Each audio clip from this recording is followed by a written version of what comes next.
In this screencast, I'm going to explain the differences between categorical and numerical data. These are the two main data types that statisticians collect.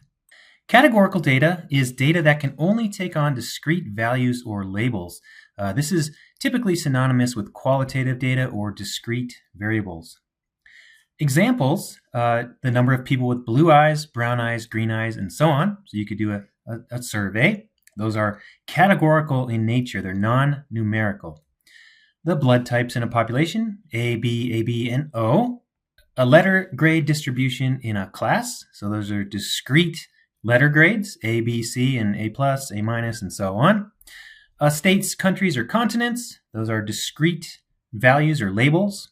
The response on a survey. So maybe you have 1 through 5, and they can only respond 1, 2, 3, and so on, all the way up to 5.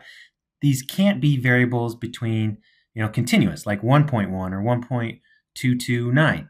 Univariate categorical data is typically presented as a histogram. So a histogram, we have bins here, 5 bins here, where the bins are confined to discrete values.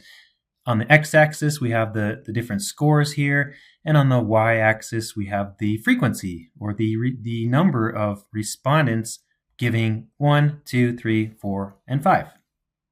So now let's talk about numerical data. Numerical data represents observations or measurements that can be continuous, either continuous between negative infinity and positive infinity, or really small numbers up to really big numbers, or they can be confined to a certain range. Regardless, they're continuous in nature. And these are typically synonymous with continuous variables.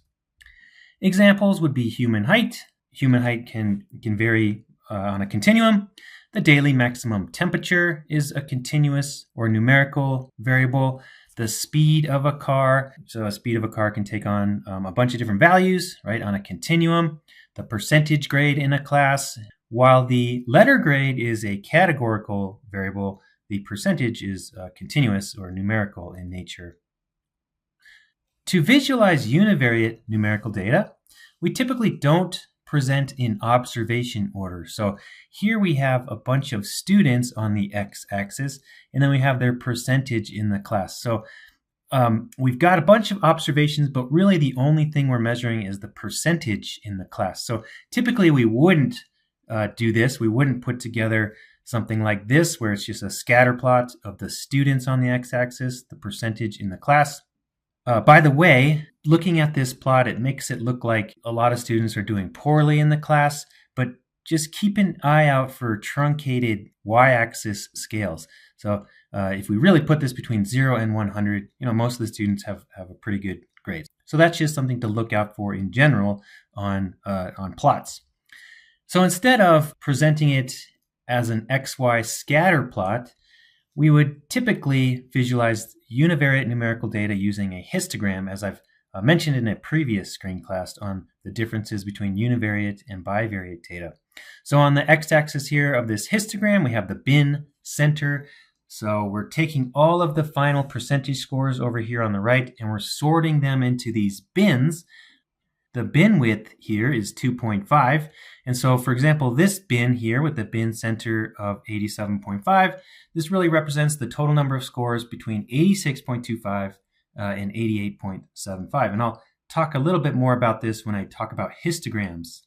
What you don't want to do if you have univariate data and you have bins on the x-axis and frequency on the y-axis is presented as this line plot with these dots connected. So it's more typical to present it as a histogram rather than a scatter plot or a line plot here.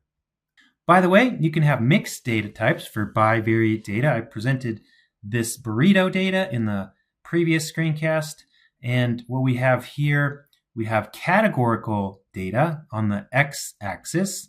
So these are particular discrete restaurants. But then on the y-axis, we have numerical or continuous data. So you can present mixed data types as I'm doing here. All right. Hope you enjoyed this screencast. Thanks for watching.